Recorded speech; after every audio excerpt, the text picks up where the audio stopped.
నమస్తే, welcome to Aadyam media. నేను మీ స్వర్ణ. ప్రస్తుతం మనతో పాటు ఉన్నారు సినీ క్రిటిక్ విజ్ఞాన్ గారు. హలో విజ్ఞాన్ గారు. దివ్య శ్రీధర్ అన్నో ఆ బ్రేకప్ ఇష్యూ తెర మీదకి వచ్చిన తర్వాత కొన్ని సంచలనమైన విషయాలు ఆమె బయటపెట్టింది. అఫ్కోర్స్ మన ఇండస్ట్రీ కాకపోవచ్చు, కాకపోతే వైరల్ అవుతుంది ఈ న్యూస్. ఏం జరిగింది? తమిళ్ సీరియల్ ఇండస్ట్రీకి తెలిసిన అమ్మాయి దివ్య శ్రీధర్. సో ఈమె ఏం చేసింది, 2013లోనే ఒక అబ్బాయితో ఈమెకు పెళ్ళయింది, ఒక పాప కూడా ఉంది. తర్వాత ఆ విషయాన్ని దాచిపెట్టి, అంటే బేసిక్గా చాలామంది ఉంటారు కదా యంగ్గా ఉండాలి అని చెప్పి, కూతురు ఉంది అంటే సీరియల్స్లో హీరోయిన్ ఛాన్స్లు ఇవ్వరు, వదిన రోల్స్ ఇస్తారు. సో యంగే నేను ఇప్పుడే కాలేజ్ అమ్మాయిని, సంతూర్ యాడ్ని అని చెప్పుకొని వస్తారు. అట్లా అడప చాలా సీరియల్స్ చేసింది, సినిమాలు కూడా చేసింది ఈ అమ్మాయి. సన్ టీవీలో మంచి 5 సీరియల్ మంచి ఫేమస్ కూడా ఉన్నాయి. సో ఆమె చేస్తూ ఉంటే 2022లో ఒక సీరియల్లో అర్ణవ్ పరిచయం అయ్యాడు. ఇంకా వీళ్ళిద్దరు కాస్త అబ్బాయికి కొంచెం మంచి ఇది టాలెంట్ ఉందన్నమాట, ముగ్గులోకి దించే టాలెంట్ ఆ అబ్బాయి అర్ణవ్కి. సో ఈ పిల్ల కూడా పడిపోయింది. టాలెంట్ ఉందంటే నేను యాక్టింగ్ వైజ్ గా చెప్తున్నాను, అలా కాదు, ఇలాంటి టాలెంట్ ఉంది. సో ఈమెకి ఏమైంది, నచ్చేసింది. అంత నమ్ముతున్నాడు నన్ను, బట్ చేసేదే యాక్టింగ్, నమ్మించినట్టుగా. అంటే నువ్వు ఏం చెప్పినా ఓకే బేబీ అట్లా బేబీ ఇట్లా బేబీ అనుకుంటూ ప్యాంపరింగ్ చేసేసరికి ఈమె వీడే సరైనోడు నాకు అని చెప్పేసి సెలెక్ట్ చేసేసుకుంది. పెళ్ళయింది.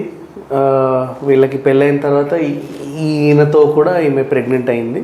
తర్వాత ఇప్పుడు మొన్న రీసెంట్లీ ఒక పాపని జన్మనిచ్చింది. అంతవరకు ఓకే. ఈలోపు ఏంటంటే ఈయనకి అసలు విషయం తెలిసింది. వీళ్ళు వెళ్ళిన తర్వాత ఎన్నో ప్రెగ్నెన్సీ ఇది అంటే సెకండ్ ప్రెగ్నెన్సీ, డాక్టర్స్ అవన్నీ చెప్పేశారు, తెలిసిపోయింది. సో అసలు విషయం అంతా ఏంటిది అని నిలదీస్తే, ఇంతమంది ఏమన్నా తప్పు కాదు, ఇట్లా పెళ్లి చేసుకున్నాను, ఆల్మోస్ట్ ఒక 8-9 ఏళ్ళు కాపురం చేసాము మేము, తర్వాత విడిపోయాము, అప్పటి నుంచి నేను ఖాళీగానే ఉంటున్నాను, పాప కూడా పెద్దదే. సో మన తారక కూతురు కంటే కొంచెం పెద్దదే. ఇట్లా ఉన్నాను, ఇది సంగతి అని చెప్పితే వీళ్ళకి ఇద్దరికి గొడవలు వచ్చి బ్రేకప్. ఇక బ్రేకప్ అయిన దగ్గర నుంచి ఇప్పుడు ఏంటంటే ఈమె ఈగోలు క్లాష్ అవుతాయి కదా ఎక్కడో చోట. కానీ ఈ అమ్మాయిదే తప్పు కదా, చెప్పాలి కదా. ఈ అమ్మాయిది తప్పు చెప్పాలి, బట్ వాడికి కూడా ఉన్న హిస్టరీ వేరు. మళ్ళీ అన్షిత రెడ్డి అనే ఒక ఆవిడతో ఈయనకు కూడా ఎఫైర్ ఉంది. ఈయన ఈ అమ్మాయిని ఎలా అయితే ప్యాంపర్ చేశాడో అలా చాలామందిని ప్యాంపరింగ్ చేశాడు. అండ్ ఈమెకైనా కరెక్ట్గా ఒక అబ్బాయితోనే పెళ్ళయింది. అర్ణవ్ 8 ఏళ్ల క్రితం ఒక ట్రాన్స్జెండర్ని పెళ్లి చేసుకున్నాడు.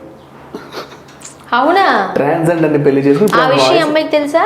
ఇప్పుడు తెలిసింది. ఆయన ఫోన్లు ఇవన్నీ చాటింగ్లు క్లిప్పింగ్స్ అన్ని బయట పెడితే ఇప్పుడు తెలిసింది అనమాట. ఇక వీళ్ళిద్దరూ ఆమె ఎట్లాంటిది ఆమె అట్లాంటిది అని చెప్పి ఈయన లేదు వీడు ఇలాంటోడు అలాంటోడు అని చెప్పేసి ఈమె ఇట్లా కొట్లాడుకుంటూ ఉన్నారు. మొన్నటి వరకు కొంచెం సైలెంట్ అయ్యారులే అని అనుకున్నాం. ఇప్పుడు ఈమె మళ్ళీ తెర మీదకి వచ్చి ఒక ఆరోపణ చేసింది. ఏంటంటే రీసెంట్లీ చనిపోయిన ఒక పైలట్ చనిపోయాడు ఆత్మహత్య చేసుకొని, ఆయన చావుకి కారణం ఇతనే అని చెప్పేసింది. ఎందుకంటే తను నేను బైసెక్షువల్ని అని చెప్పి అతను పైలట్ అనేవాడు ఒక గే బైసెక్షువల్ అని చెప్పేసి అతనితో ఫ్రెండ్షిప్ స్టార్ట్ చేశాడు. వాడిని బాగా ఏమార్చాడు. తెలిసిందే కదా ఈ ప్యాంపరింగ్ టాలెంట్ ఉందని చెప్పి. మామూలుగా ట్రాన్స్జెండర్నే పడేసాడంటే అర్థం చేసుకోండి. బేసిక్గా వీళ్ళైనా ట్రాన్స్జెండర్స్ 1,00,000 మంది అబ్బాయిలను చూస్తారు కాబట్టి వాళ్ళు ఈజీగా నమ్మరు ఎవరిని. అంటే చాలామందిని చూస్తారు కదా, వాళ్ళు ఎంతమందిని ట్రై చేస్తారు జీవితంలో, ఎంతోమందిని. వాళ్ళకి అబ్బాయిల మీదనే కదా వాళ్ళకి ఇది, అంత 100 మంది అబ్బాయిలను చూస్తారు కాబట్టి వాళ్ళకి అది అంత ఎమోషన్గా ఈజీగా ఎవరిని నమ్మరు బేసిక్గా. సో అట్లాంటి ట్రాన్స్జెండర్ పెళ్లి చేసుకొని 8 ఏళ్ళకి సంసారం చేసిందంటే ఈయన ఎంత టాలెంటెడో అర్థం చేసుకోవాలి. ఏం చేసేట ట్రాన్స్జెండర్స్ దగ్గర ఎక్కువ డబ్బులు ఉంటాయి అని చెప్పి ఆమెను 8 ఏళ్ళుగా వాడుకున్నాడు డబ్బుల కోసం. ఎస్.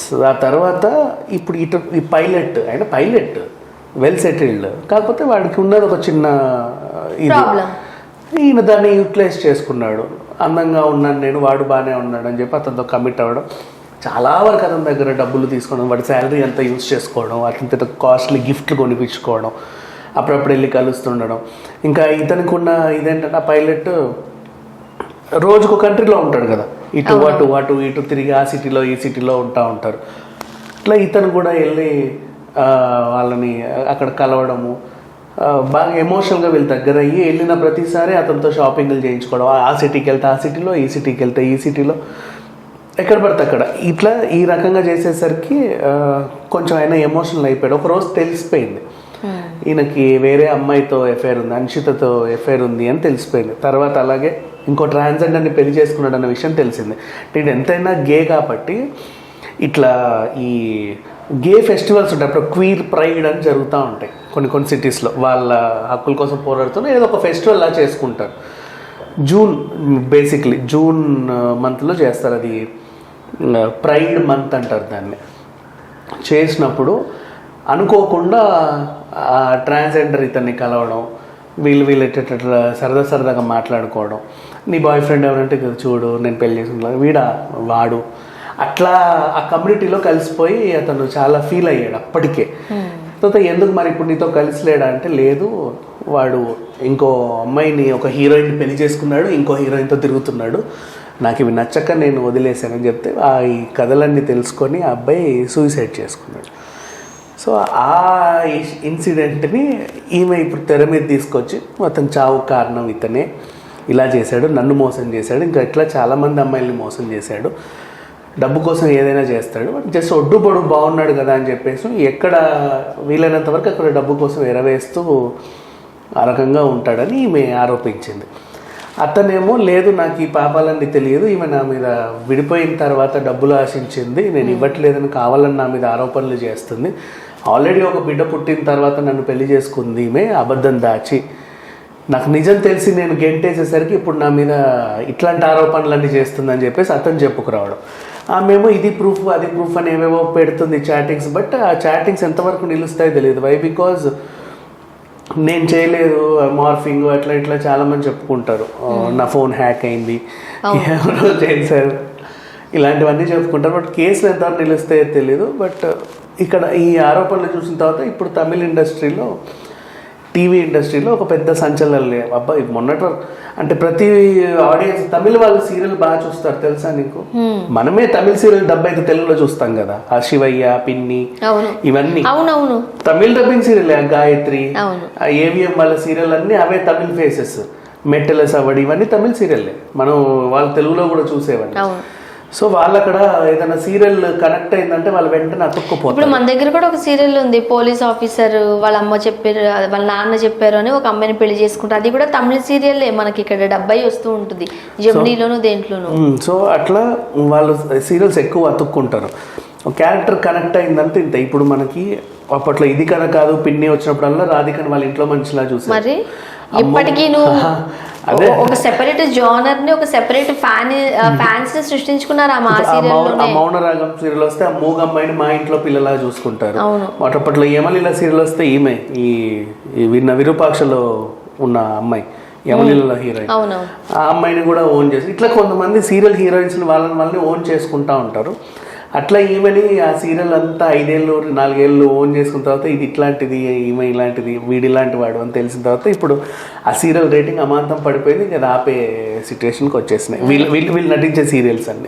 జనరల్ గా క్యారెక్టర్స్ ఎప్పుడైతే ఇలా బయటకు వచ్చేస్తాయో సీరియల్ కూడా పడిపోతూ ఉంటుంది కదా, అది జరిగింది.